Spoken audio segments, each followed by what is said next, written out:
लोणावळ्याच्या पूर्वेकडील कोरस-बारस मावळात इतर डोंगरधारांपासून अलिप्तपणे उभा असलेला एक देखणा दुर्ग आहे. तो दुर्ग म्हणजे कोरीगड.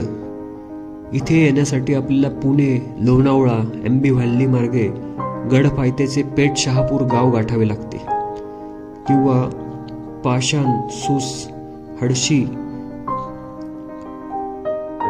असे छोटे गाव करून पवन मावळातून आपल्याला कोरस-बारस मावळात येऊन पेठ शहापूर हे गाव गाठावे लागते. पेठ शहापूर गावाच्या बाजूलाच अजस्त्र जहाजासारखा किल्ले कोरीगड दक्षिणोत्तर पसरलेला आहे. गडाची उत्तर सोंड डावीकडे उतरलेली आहे. ही डोंगर सोंड उजवीकडे ठेवत मळलेल्या पायवाटेने आपल्याला गडावरती जाता येते. कोरीगड हे निश्चितच एक दुर्ग नवल आहे. बऱ्यापैकी सपाट माथा लाभलेल्या या गडाला दुर्ग स्थापत्यकारांनी चोहोबाजूनी तटबंदी, बुरुजांचे शेल पागोटे चढून एवढं देखणं पण बहाल केलंय की हा गड नजरेत भरल्याशिवाय राहत नाही. महाराष्ट्रात फार कमी गडकोट उरलेत की ज्यांना चहूबाजूंनी तटबंदी आहे. त्यातीलच हा एक महत्त्वाचा दुर्ग. याच दुर्गाला आज आपण भेट देणार आहोत.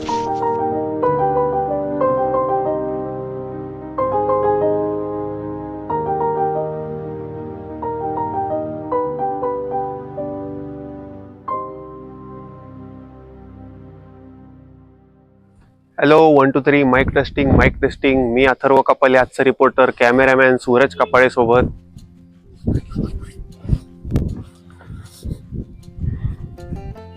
नमस्कार मित्रांनो, आज आपण 12 मावळांपैकी एक पवन मावळ इथं आलेलो आहे. तर आपण इथं सकाळी पुण्यावरून पाषाणसूस मार्गे घोटावळे, मुगावळे आणि हडशी करून इथं पोहोचलेलो आहे. तर तुम्ही जर का बघितलं तर माझ्या डाव्या बाजूला तिकोना हा किल्ला आहे आणि माझ्या मागे एक्झॅक्टली तुंग किंवा कठीणगड नावाचा किल्ला आहे आणि या पांढऱ्या टाकीच्या मागे अतिशय सुंदर असा मोरगिरी किल्ला आहे. आणि आता आपण इथून कोरस-बारस मावळात जाणार आहोत, जिथं आपला आजचा ट्रेकिंगचा किल्ला आहे तो म्हणजे कोरीगड.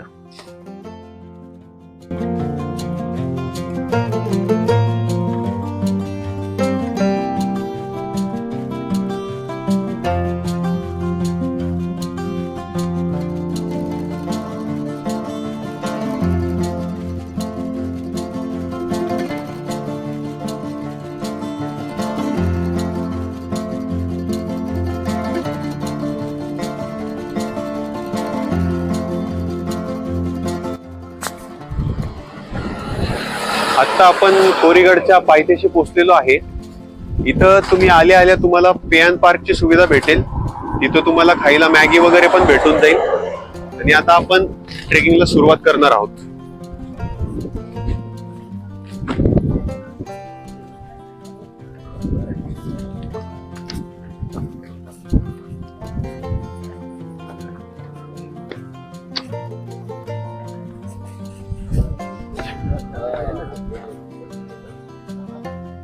रस्त्याच्या कड्यालाच वरती जायचा रस्ता आहे.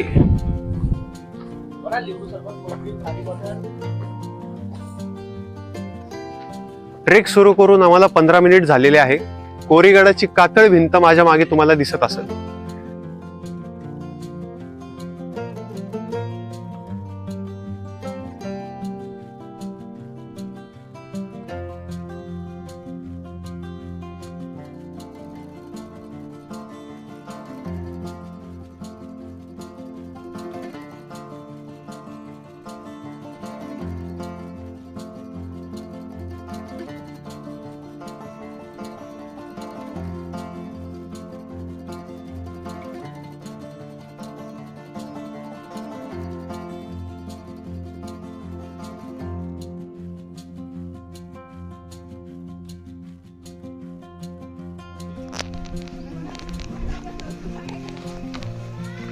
कसलं बांधकाम वगैरे चालू आहे का इथं? हा, काय चाललंय? आपल्या गडाचं काम चाललंय. गडावर पायरी तटबंदी, पायरी आणि तटबंदी हा बांधतात. तटबंदी समजा. गडावरती गर्दी होती बरीच. हा बघ गर्दी पावसाची लय भरपूर गर्दी होती, म्हणजे लोणावळा वगैरे जवळ असल्यामुळे भरपूर गर्दी असते. हा नोंदळा, पुन्हा पिंपरी, तळेगाव, समजी लोक, मुंबई. जवळजवळ अजून कोणते कोणते किल्ले तिथे? या तुंगी, तेलबैले, बांबार्ड, तामिनी तिकडं. भांबर्डा म्हणजे घनगड. हा धनगडच्या पुढं हा धनगड. जवळपास अर्धा तास चालून आल्यानंतर आपल्याला गडाचा पहिला दरवाजा लागतो आणि त्या दरवाजाला पोहोचण्यासाठी आपल्याला हे नवीन बांधून काढलेल्या पायऱ्या लागतात. पावसाळ्यामध्ये जे आपल्याला रीलमध्ये पायऱ्या दाखवतात ते ह्याच पायऱ्या. कोरीगडचं मेन अट्रॅक्शन रीलमध्ये. वरती जाऊन अजून बरंच काय असतं बघायला. दुसरं म्हणजे कोरीगड जर का तुम्ही ॲडव्हेंचर साठी ट्रेक करत असताल तर कोरीगड हा पहिल्या पावलापासूनच तुम्हाला तो ॲडव्हेंचरचा मजा द्यायला सुरुवात करतो. आणि सगळ्यात बेस्ट गोष्ट म्हणजे लहान मुलांपासून म्हाताऱ्या माणसांपर्यंत कोणी पण हा ट्रेक करू शकतो. एकदम निवांत आणि सोपा ट्रेक आहे. दुसरी गोष्ट, चारी बाजूंनी बरेच झाडं आहेत, वृक्ष आहेत, त्याच्यामुळे आता दुपारचे 12 वाजून गेलेत तरी उन्हाची तीव्रता बिलकुल जाणवत नाही. तर हा ऑल सीझनचा ट्रेक आहे. मुख्य दरवाजाच्या सुरुवातीलाच आपल्याला एक गणपतीचे मंदिर आढळते. बहुतांश किल्ल्यांवर मुख्य दरवाजाच्या आधी आपल्याला गणपतीचे किंवा हनुमानाचे मंदिर भेटतील. त्याच्या शेजारी आपण बघितलं तर कातळमध्ये कोरलेली एक गुहा आहे. याला आपण देवडी पण म्हणू शकतो, कारण इथं पहारेकरांची विश्रामाची जागा असावी. आपण आतमध्ये येऊन बघितलं तर ही गुफा 2 खांबांवर तोललेली आहे. या गुहेमध्ये बरचसं आपल्याला कोरीव काम आढळून येतं. आता तर हे सांगणं मुश्किल आहे की हे कोरीव काम कशाला केलं असेल, पण असा अनुमान लावता येईल की त्या काळात इथं दिवे वगैरे ठेवण्यासाठी ही जागा असावी.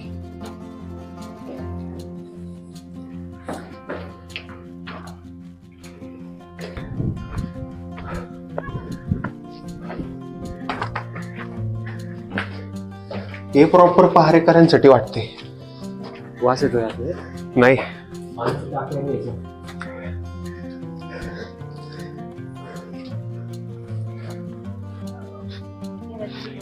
मित्रांनो, महाराष्ट्रात सुमारे 350 किल्ले आहेत.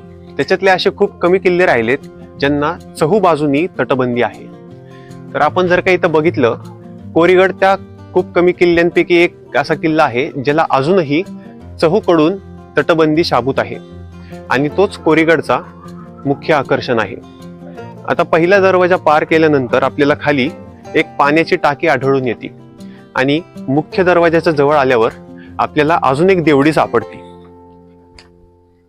ही देवडी जो मुख्य दरवाजा आहे, जो की गोमुखी पद्धतीने बनवलेला दरवाजा आहे, त्याच्या जस्ट पायथ्याशी आहे.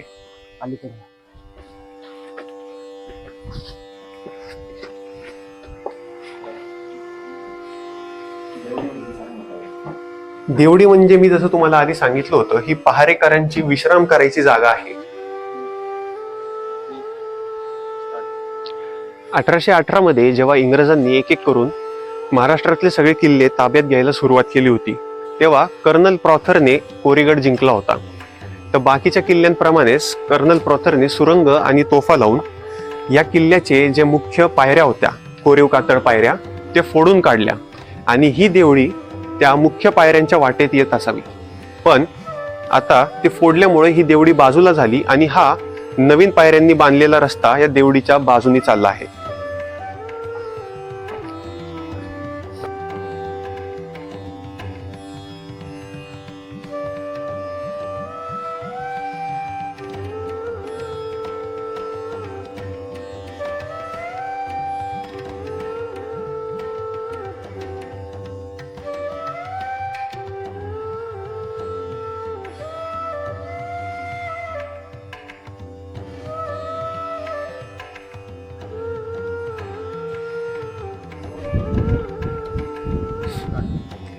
आता आपण गडाच्या मुख्य दरवाजापाशी म्हणजेच गणेश दरवाजा इथं पोहोचलेलो आहे. तुम्ही जर का वरती बघितलं तर दरवाजावर शुभचिन्ह कोरलेले आहे. ते शुभचिन्ह कमळाचे आहे. आधी सांगितलेल्याप्रमाणे हा दरवाजा गोमुखी पद्धतीने बांधलेला आहे. तर गोमुखी पद्धतीचा दरवाजा म्हणजे काय? तर हा दरवाजा जो मुख्य मार्ग आहे त्याच्यापेक्षा एका वळणावर बांधलेला असतो. तर याचं वैशिष्ट्य काय? तर ते हे की शत्रूला दरवाजापाशी आल्याशिवाय हा दरवाजा कुठे आहे हे कळतच नाही. आता याच्यामुळे काय होतं, जर का कोणाला घात लावायचा असेल तर पहिली गोष्ट, त्यांना इथं लाकडाचं खोळ घेऊन घात लावायला बिलकुल जागा नाही.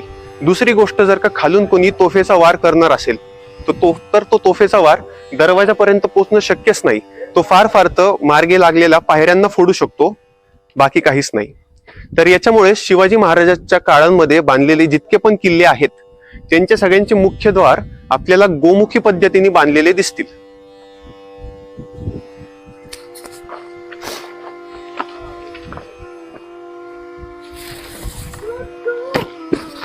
चला, धन्यवाद. धन्यवाद.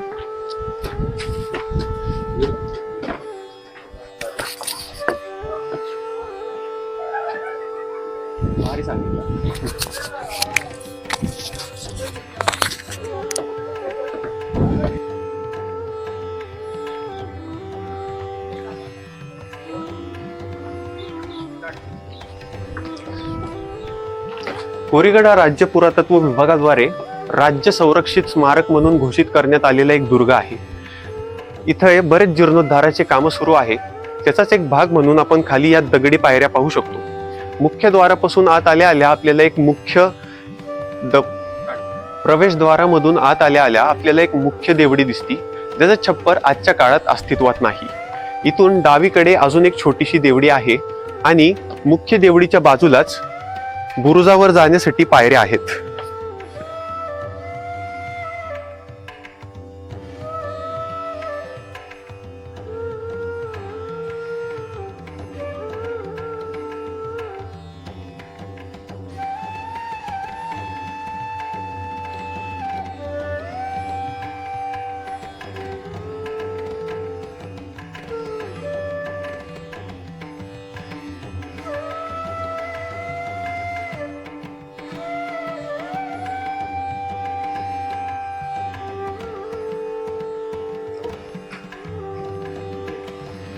गडमाथ्यावर आल्यावर आपल्याला एक महादेवाचं मंदिर दिसतं. या महादेवाच्या मंदिराच्या समोर आपल्याला 4 प्राचीन काळातल्या तोफा दिसतात आणि त्या मंदिराच्या समोरच 2 भग्न अवस्थेतले नंदी दिसतात आणि या मंदिराच्या पाठीमागे पाण्याचे 2 मोठे तलाव आहेत.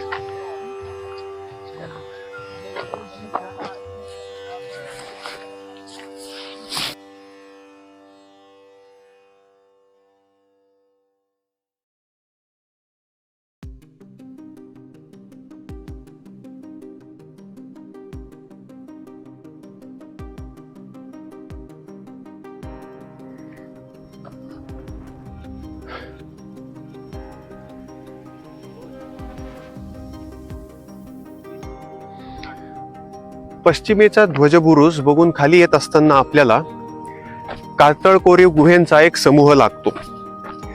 कोरीगडवर येणारे बरेचसे लोक या गुहेंना बायपास करून पुढे चालले जातात, पण इथं बघण्यासारखे बरेचशे गोष्टी आहेत.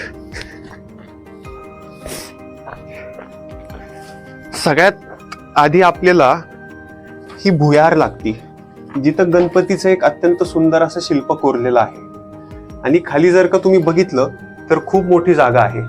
त्या काळात इथे धान्य कोठार असावं किंवा पाण्याची टाकी असावी.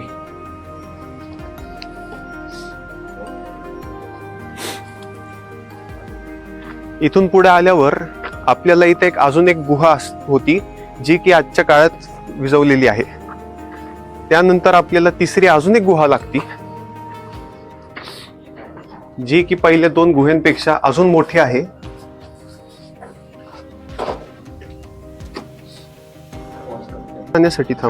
पाणी जाण्यासाठी इथं कातळात खोदून पन्हाळे केलेत. या समूहातली ही शेवटची गुफा आहे. इथं खाली उतरण्यासाठी पायऱ्या सुद्धा आहे.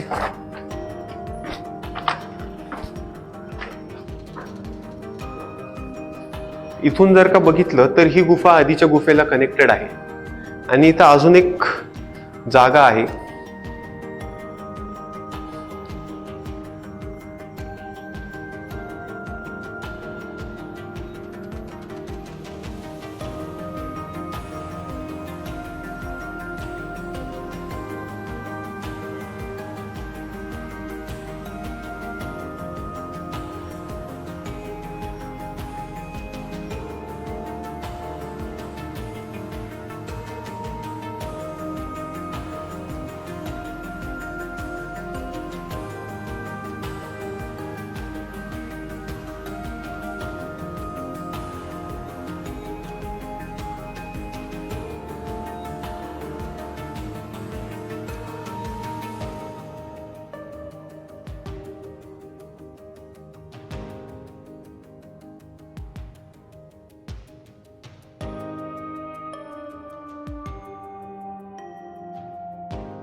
गडावर फिरताना चोर दरवाजाच्या जवळ आपल्याला कोराई माताचं मंदिर दिसतं.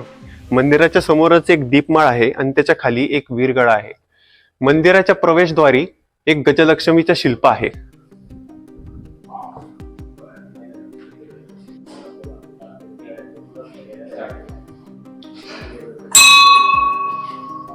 कोराई देवीच्या मंदिरात आल्यावर आपल्याला वरती इथं कीर्तिमुख पाहायला भेटतं. तसं बघितलं तर कीर्तिमुख जे आहे ते मंदिराच्या प्रवेशद्वाराच्या इथं पायरीवर कोरलेलं असतं, पण इथं ते आपल्याला वरती बघायला भेटतं.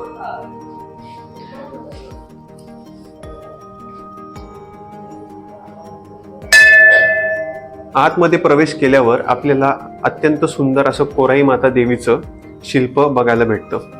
1818 मध्ये जेव्हा कर्नल प्रॉथरनी कोरीगडचा ताबा घेतला होता तेव्हा कोराई देवीवर जे पण दागिने होते ते सगळे जप्त करून मुंबईच्या मुंबादेवीला अर्पण केले होते असं म्हणलं जातं.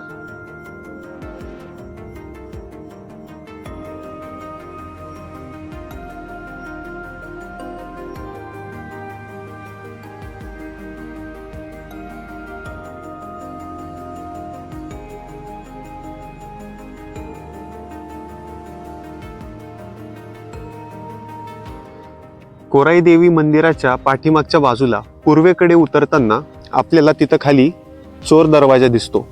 या चोर दरवाजाच्या अवतीभवतीस चिलखती तटबंदी बांधलेली आहे.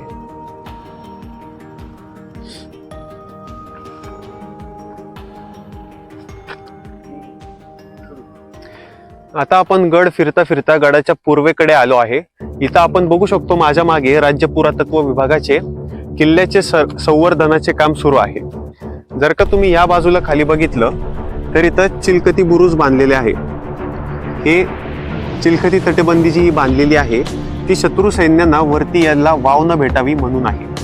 आपण जर का तिकडं बघितलं समोर तर अजून एक आपल्याला प्राचीन काळातली तोफ आढळून येते. या व्यतिरिक्त गडावर बरेचसे मंदिरं आणि वाडे यांचे अवशेष आपल्याला भेटतात. तर ते तुम्ही मिस नका करू इथं आल्यावर. आणि यासोबत आपण आपली भटकंती समाप्त करत आहोत. कोरीगड हा एकदम सोपा आणि एकदम सुंदर गड आहे. तर तुम्ही एकदा या गडाला नक्की भेट दिली पाहिजे.